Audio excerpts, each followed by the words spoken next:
আমরা এখন সানশাইন কোস্টের বিচে এসেছি। আমি জুতা পরার জন্য আর পানিতে নামতে পারছি না। এরা সবাই স্যান্ডেল পরে এসেছে। এটা হলো জেনিফ। বাংলাদেশ যাওয়া উপলক্ষে আমাদের আজকে ঘোরাফেরা। Back to the pavilion. This is Sadiq and this is Raihan and this is mama. পানি নিয়ে জল খেলাখেলি চলছে মামা এবং ভাগিনার ভিতরে আসিফ ভাগিনা। আমরা এখন প্যাসিফিক ওশেন, প্যাসিফিক ওশেনের পাদদেশে না এটা?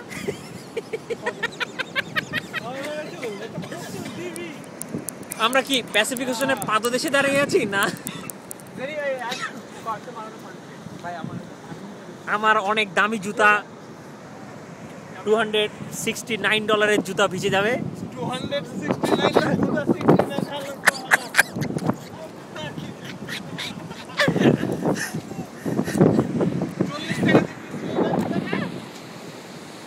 অনেক নয়েজ আসতেছে, এই জন্য আমি আসলে পানির নয়েজের কারণে পানি এলো পানি এলো পানি এলো জুতা ভিজে যাবে না, আমার জুতা ভিজতে দিব না। অনেক সুন্দর সুন্দর সাদা চামড়ার ছেলেরা এটা কি করছে বন্ধু দোস্ত, এটার নাম কি? সার্ফিং করছে। হ্যাঁ, এখানে সুন্দর অষ্টাদশী মেয়ে আছে।